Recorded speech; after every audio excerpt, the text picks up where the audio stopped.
Okay, let's go. Welcome everybody to 10 Figure Business Mastery Live Wednesdays, live webinar Wednesdays, coming to you 10 o'clock in the morning on Wednesdays. Today is November the 1st, man. Come on, let's go. November the 1st. And the year is almost done, guys. I'm excited to be with you today to talk about some real important things with you. And we're going to really talk about mindset today. All right, so just stay tuned. We're going to get into this conversation shortly. For those of you who are watching, this is probably the most valuable piece of information that you're going to get from me while on these calls, because it does begin and end here with who we're being about the situation in our businesses, who we're being about our lives. To be really clear to purpose is what I want to say. So what does that really look like for you and me?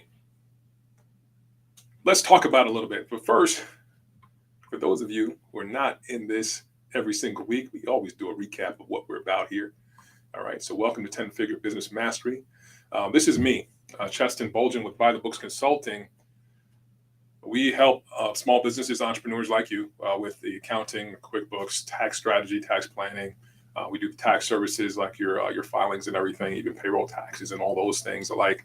We do business advisory, help you get some clarity on what it is that you're looking to accomplish through your business, which is a big deal. A lot of the times we waste time. Because we don't have that degree of clarity and we don't understand what it looks like to focus in a specific area. All right, so these are the things we do.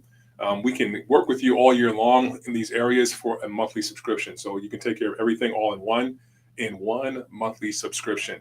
We're also doing something new here where we're doing the boot camps every month. We did a QuickBooks online boot camp on October 8th. The next boot camp we're going to have is going to be November 12th. So if you haven't signed up for that, stay tuned. Please follow me. All right. Follow us on social media. You can, follow us at Your Accounting Superhero on Facebook, at Your Accounting Superhero on Instagram. And if you look us up on YouTube, if you're watching from YouTube, you know where we are here, but Your Accounting Superhero on YouTube as well. Okay. So with that being said, there are some things we talked about. This is how you get access to our membership to be a part of our boot camps. Okay, so you want to go here to get signed up for our boot camps. Okay, and we'll get you some information on our social media related to that as well.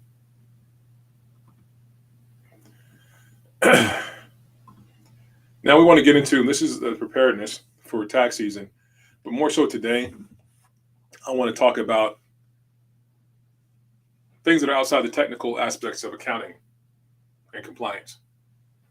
There's something at the root of every business owner that we want to understand.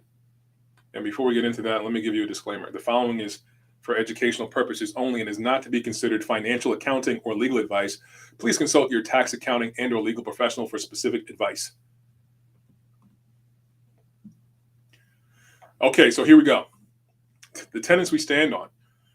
So we have intentionality, which is mindset mastery. We have financial mastery, which is also financial literacy, understanding the number story, as you will.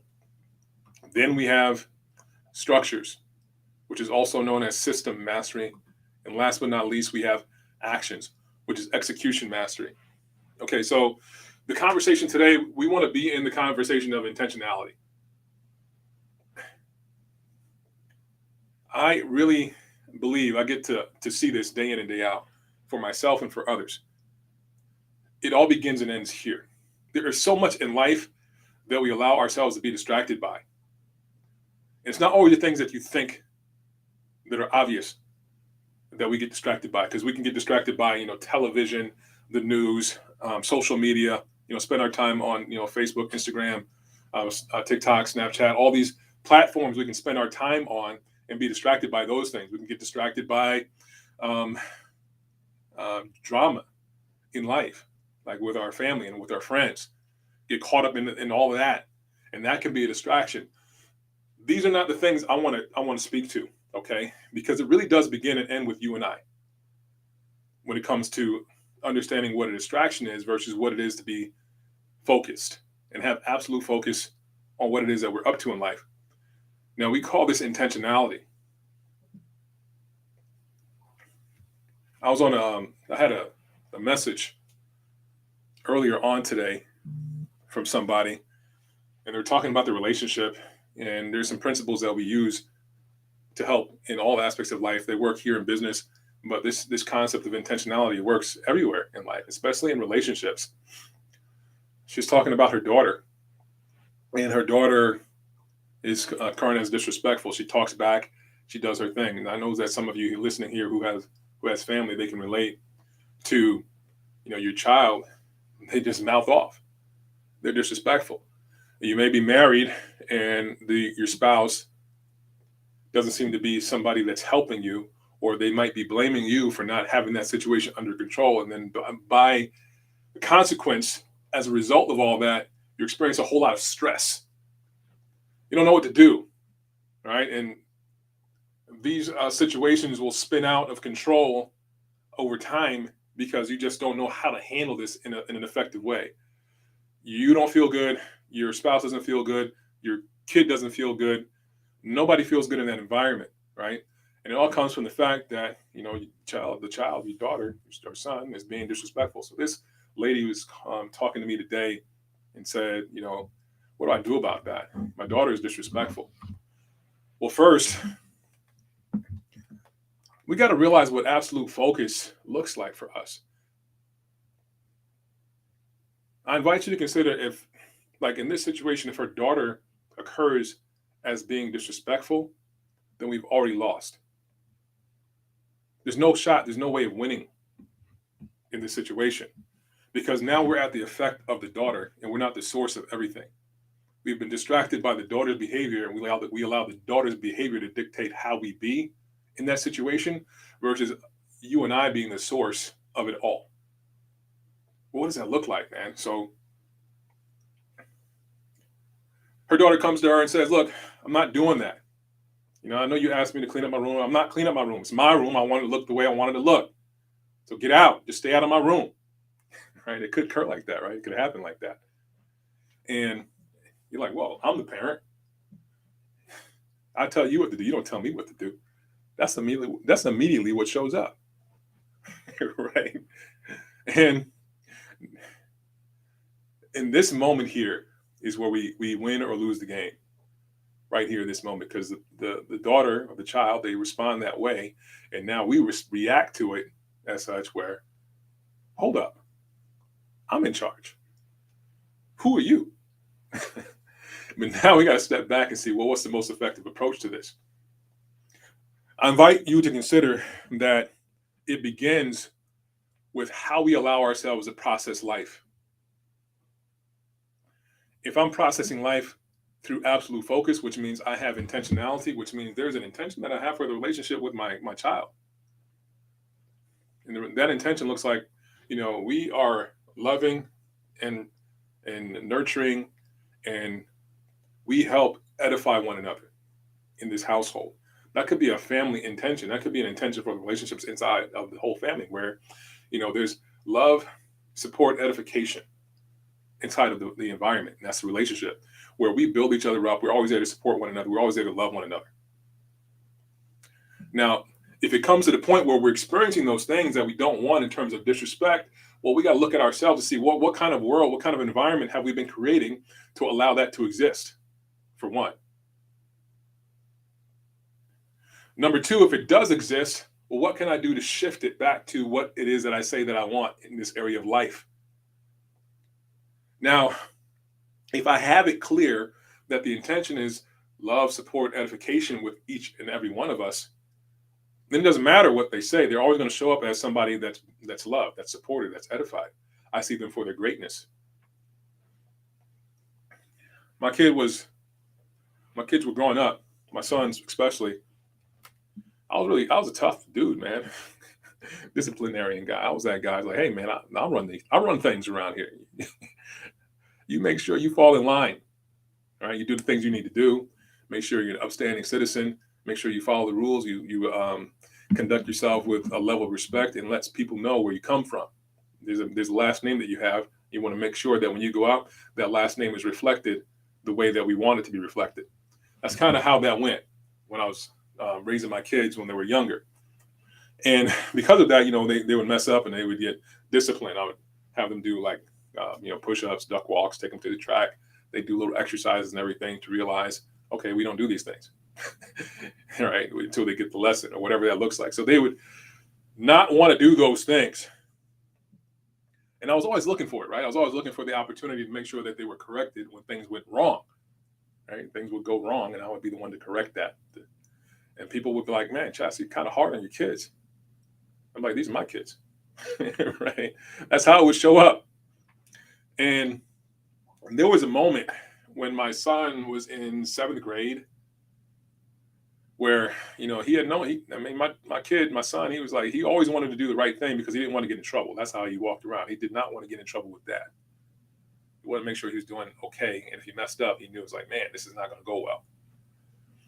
So one day he's in 7th grade. I get a call from the school. School says that, he had been held in detention for lunch for calling the teacher a bitch, right? And mind you, we didn't use that language at all in my house. At all. So I'm wondering, well, how is this even possible for somebody in my household to be using that language out in public representing my family like this? So I was starting to get a little bit livid, upset about that situation, thinking like, who does he think he is? Representing my family like this, representing my name like this, right? So I'm on my way home after hearing this because I got a call on my phone. I was out and about, and I'm on my way home. It's after school. As soon as I get in the door, I'm like, hey, call my son. My son's name is Cheston also. I was like, Chess, I got a call from your school. And the message I got led me to believe that you'd lost your mind. And I started laying it in. I started going in on him. He was like, hold up, Dad, hold up, please. So I was like, okay. Well, I started listening to what he had to say. And when I was listening to what he had to say, he said, look, Dad, it wasn't me. All right. So I was like, okay, it wasn't you. Let me hear you out. Tell me more. So he went into explaining that what happened at the lunch table was that there were a bunch of them sitting at the table.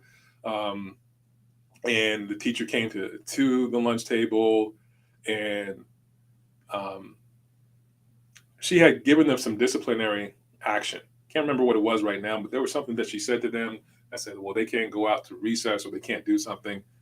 And his friend that was sitting next to her, as she started walking away, he said it to her. So when he said it to her, she heard it, turned around, came back to the table, and asked who said it. Nobody said anything. Nobody was responding. It was quiet. And she said, look, okay, since nobody wants to fess up to it, nobody wants to own up to it, you are all going to have detention at this table. And then she said, until whoever confesses, whoever did it confesses that they did it. So still, his friend didn't say anything about it. He looked at his friend. His friend was actually coming to tears. He saw this. And because he saw his friend was struggling and everybody else was going to get in trouble for what his friend said, he said, well, look, I said it. Right? I was like, man, he took one on the chin for everybody. That's what I'm thinking. I'm like, yeah, this kind of kid I'm raising, man. This is a kid, right? He'll take it. He'll take it for everybody else. He'll own up to it, even though he didn't do it. Wow. It wasn't the smartest thing, wasn't really bright, but he did that. And at that moment, the point is, something in me shifted. The something in me that shifted was I had done my job, and my child is a great human being. The way I saw him shifted completely. No more was it, I'm looking for him to mess up so that I can correct him so that he won't become somebody in the world that would not represent me or the family well, or somebody who would go out in the world and get into trouble for himself. From that moment, I saw him as his greatness. From that moment, the shift was, I saw him as somebody who was either in his greatness or an opportunity to achieve his greatness. No more could he do any wrong. I couldn't see any wrong that he could do after that moment. It was a complete shift for me. Mind you, nothing about him shifted. It was all me who shifted inside of that. My focus and my attention was redirected to his greatness from that moment forward. And from that moment forward, my relationship with him changed. The way that our conversations went changed. There was no more of me being the militant dad with him. There was no more like that whole thing about fear in the conversations and fear around him approaching me. That never existed anymore. The dynamic of that shifted completely from that moment forward. Now I'm saying that because this lady with her daughter, if she's seeing her as somebody who's disrespectful or somebody who's be in a disrespectful way, instead of seeing her daughter as somebody who's actually in her greatness and looking for opportunities to be great, or seeing her from the place of love, seeing her from the place of her highest version of herself, well, then there's really no shot to achieve what we call the intention for the relationship, which is going to be love, support, and edification, if that's the thing that she's creating. I'm hoping this makes sense to those of you who are listening today, because it's going to tie into your business. The shift always begins and ends over here where I am. I need to be the one to make sure that all of my attention, energy, and focus is placed inside of my intention or nothing at all. See, when I started looking at my son for his greatness and opportunities to be great, it was either his greatness or nothing at all. That's all I would see, just that or nothing. Now, what does that do for us business-wise? There are certain actions that we must take. And now inside of business, there are certain things we must perform inside of business. There are certain structures we want to build inside of business. And it's all a matter of us taking the actions to build those things or not. And what gets in the way of us taking those actions, what really gets in the way is how we process life.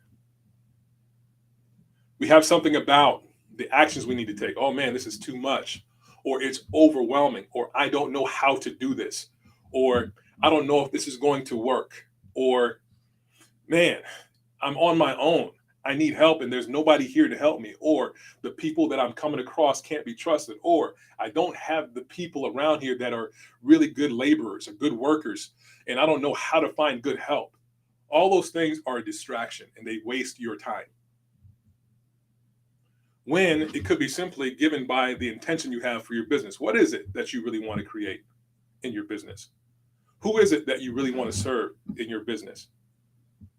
What is it that you want to place your focus and attention on so that you can have out here in reality what it is that you want? See, most of the time, a lot of the times for you and I, the distraction comes when we place our attention on things that are not serving our intention. There are things that we do not want. There are things that do not have us win. When the simple matter is to shift our attention back to those things that have us win. This is an opportunity for you and I, because I'm realizing the velocity at which things move forward when I place my attention solely and completely on the thing that I'm here for. When I have absolute focus on the purpose, when I'm clear to that purpose, I'm clear to that intention, that's when life moves forward in this area. Now, if it shifts from that, then things slow down for me. And I'm hoping that whoever is listening to this right now today is really getting the insight to this and really understanding how to shift things from the inside out, to make sure that when you get up in the morning and you put boot to pavement, that you're going out here and creating everything that you want inside of your business. I'm hoping that you get this understanding. You're hoping that you get this shift for yourself, because it's everything.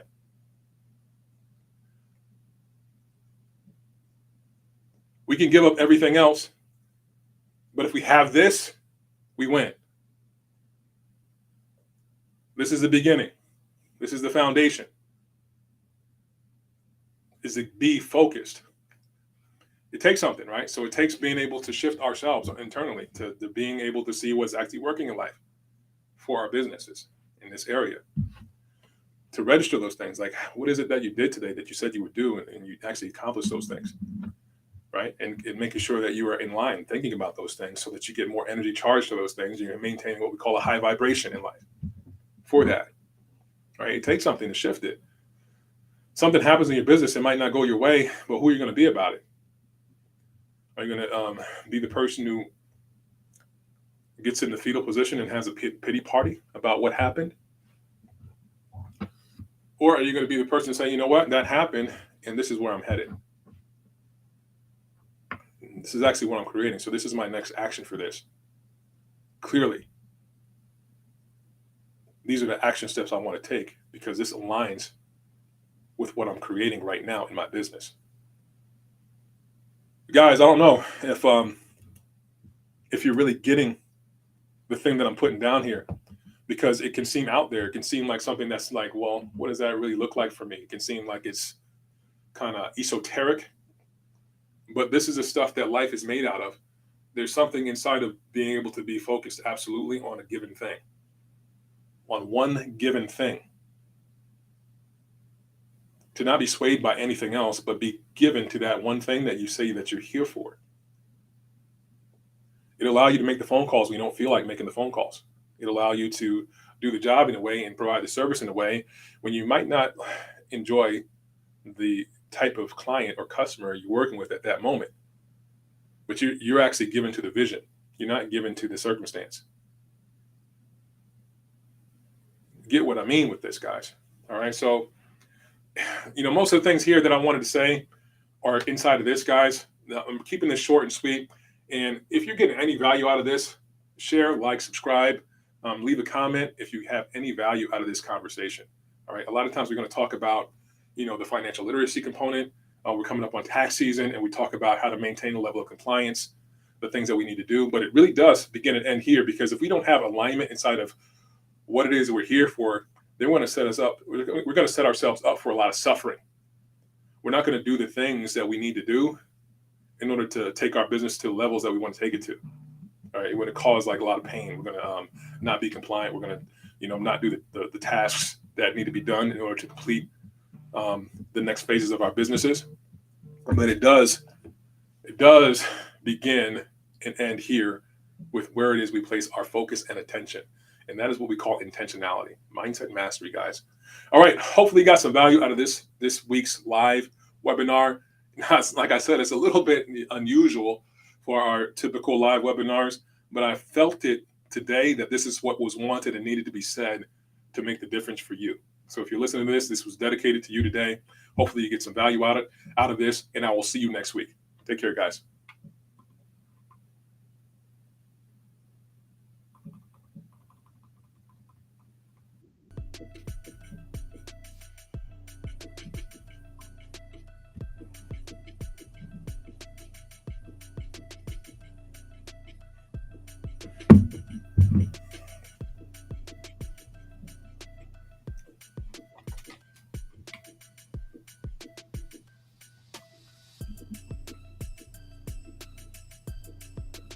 That's not it.